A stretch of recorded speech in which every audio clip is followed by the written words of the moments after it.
ഇല്ല, ബോധം വന്നിട്ടില്ല. ഏ അപ്പോൾ ഇതിനിടയ്ക്ക് കാട്ടുമുത്തപ്പനെ കാണാതായോ? ഏ കാണാതാവുകയോ?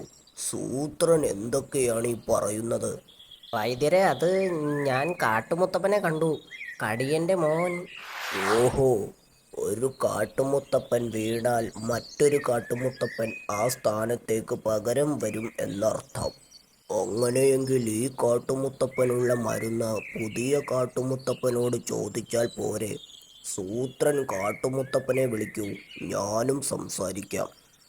കുറുക്കനൊന്ന് വിളിച്ചാൽ മുഖവും കൂർത്തു പറന്നു വരുന്നവനെ. സൂത്ര. ഈ കാട്ടുമുത്തപ്പനുള്ള മരുന്ന് നിങ്ങളുടെ ലോകത്തു നിന്നു തന്നെ കൊണ്ടുവന്നാലേ പറ്റൂ എന്ന് മൂങ്ങവൈദ്യർ പറഞ്ഞു. ഏ കണ്ണു നിറഞ്ഞല്ലോ, എന്തു പറ്റി? ഇനി ആ കാട്ടുമുത്തപ്പന്റെ അവസ്ഥ കണ്ടിട്ടാണോ? സൂത്ര.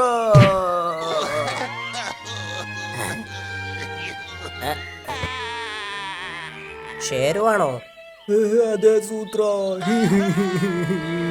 ഏ ഇതെങ്ങനെ പറ്റി? അവർ എന്നെ താൽക്കാലിക മുത്തപ്പനാക്കി സൂത്ര. എന്ത്? അതെ, ഞാൻ വൈദ്യരെ കാണാതെ അന്വേഷിച്ച് തിരിച്ചു വരുന്ന സമയത്ത് ആരോ എൻ്റെ മുഖത്തേക്ക് ലൈറ്റ് അടിച്ചതുപോലെ എനിക്ക് തോന്നി. ആരാ? ഞാൻ കൊടുങ്കാട്ടു മുത്തപ്പൻ, ഈ കാട്ടിലെ മുത്തപ്പന്റെ ബോസ്. കാട്ടുമുത്തപ്പന് ഈ കാട്ടിൽ വെച്ച് അപകടം പറ്റിയത് കൊണ്ട് പകരം ഒരാൾ കാട്ടുമുത്തപ്പനാകണം. ഷേരു പ്രത്യക്ഷപ്പെടുത്തിയത് കൊണ്ട് ഷേരു തന്നെ ആകണം. വരൂ, എൻ്റെ കൂടെ വരൂ. എന്നിട്ട് എന്നെ അങ്ങോട്ട് കൊണ്ടുപോയടോ.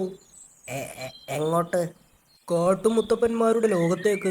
ഒരു കാട്ടുമുത്തപ്പനായാൽ എന്തൊക്കെ ചെയ്യണമെന്ന് പറഞ്ഞും തന്നു. ഈ കാട്ടുമുത്തപ്പൻ ഉണരുന്നതുവരെ ഞാനാണത്രേ താൽക്കാലിക കാട്ടുമുത്തപ്പൻ. ഹാവ്, അതുവരെ മതിയല്ലേ? പക്ഷെ ഒരു കുഴപ്പമുണ്ട്.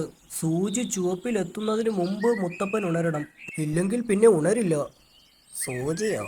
ദാ കണ്ടോ, ഈ മാലയിൽ ഒരു സാധനം തൂക്കിയിട്ടുണ്ട്.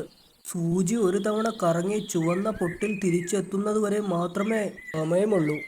ഏ അതായത് ഏതാണ്ട് പകുതി സമയം കഴിഞ്ഞു. എങ്കിൽ കാട്ടുമുത്തപ്പനുള്ള മരുന്ന് പെട്ടെന്ന് എത്തിക്കണം.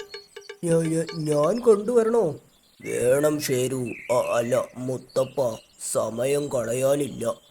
കൊടുങ്കാട്ടുമുത്തപ്പനോട് ചോദിച്ചാൽ കിട്ടുമായിരിക്കും. ശരി വൈദ്യരെ. ഏ